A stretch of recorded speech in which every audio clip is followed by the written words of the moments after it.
Aloha, this is John with Human Design Hawaii, and today I'm here with Ann Winiger'ga.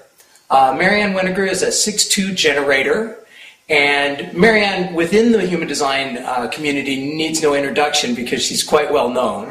But for those of you that are new to human design, Ann has been a real role model, a real archetype of what it means to become a sacral being. And today we're going to be chatting with her. Hi, Ann. Hi, John. How are you today? Doing well?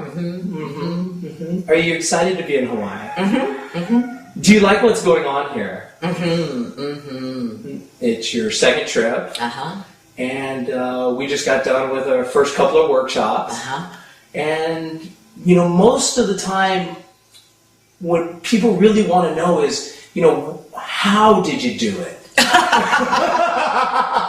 or, you know, I mean, what's the real question? It's like, okay, you met this man, Rob, and he gave you your experiment. Reading, right? And can you take it from there? Yeah. Well, what made me giggle was when you said, how did I do it? Yeah. Because I didn't do it. Right. Basically, in my reading, he didn't actually say it in words, but basically I got shut up. You know, just shut up, zip it. And don't initiate. Wait for life to come and respond from my sounds to what comes.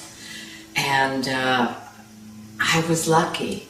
I was lucky because as soon as I walked out of that reading, my sounds were coming out to everything.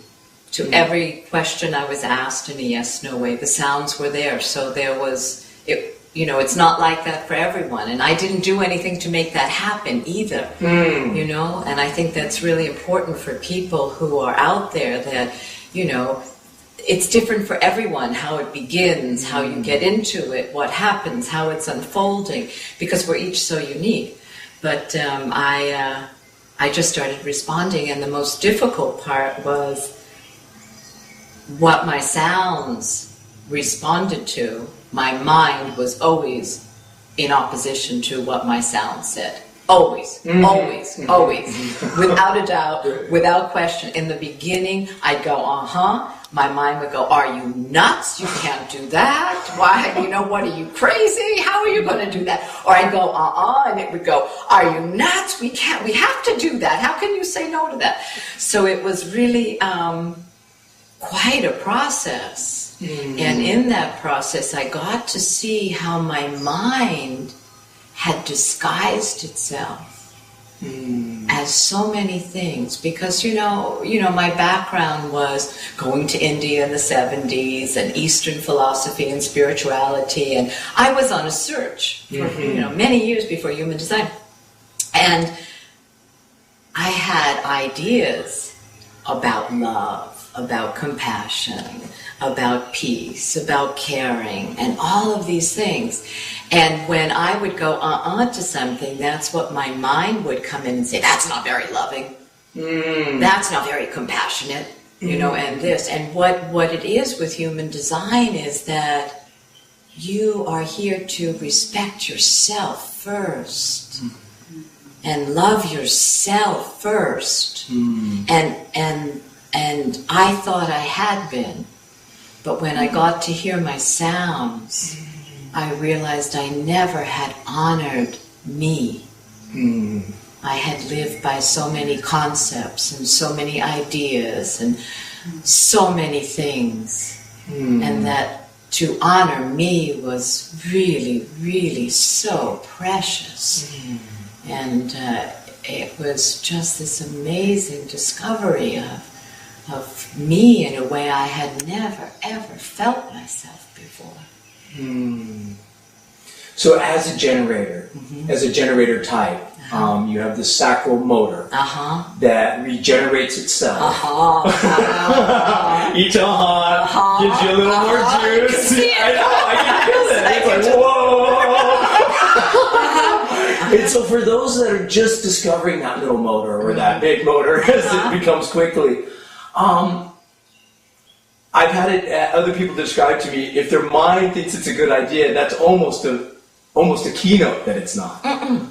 No, okay. You don't feel that. It doesn't happen like that for you. Okay. It's just the response in the moment. There's nothing else. No. It's just what I saw was when I did respond, that's when the mind came in and was in the opposite end of my response. Like if I went it went no, because it was really clear to the mind that if I listened to that, it was going to lose its job. You know, it was going to lose its power, and it didn't want that. But as far as the mind having ideas, I may say, and then I may ask someone, and they'll ask me back, and it's So it really hasn't, it's only in response that my mind really, in the beginning, now my mind really leaves me alone. It's still there. Waiting for the sneak in, you know, when can we get in and get her back? Run the show again. It's always there, and I'm aware of it, but it just really leaves me alone. And then when it goes, like all minds do, then I ask a friend or my husband, can you ask me some questions? This is what my mind is driving me nuts about. And this is the beauty, is that one question, are you really being bothered by this? One, It's like, you know, it's gone. It's like a paper tiger. It's like, you know, a hot air balloon that you just, a balloon you pump, you know, it's just gone. Gone. And sometimes it takes more than one question, but it's amazing for generators who are with sacral authority, because for the emotional generator it's different, but with sacral authority, that this is an amazing tool. And so, you being 12 years into this now, still the sacral question process, you don't try to ask yourself the question. Yeah. Because I have a lot of people that go, oh, well, maybe I can ask myself. I go, well, you know. You know, I do once in a while. I'm laying in bed. I sleep alone, which is very important. I sleep alone, and I'm laying there, and I look at the time, and my mind says, oh, you should get up. And then I lay there, and once in a while I say, now? And I, So that's about one of the only times I play with myself. And I wait. And sometimes it's 5 minutes, sometimes, but that, But anything big, anything the mind is going on, the mind's too tricky. Yeah, the sacral session or the sacral question is really from outside, so you're not prepared. Because if you ask yourself, you're preparing yourself for the answer too. Yeah.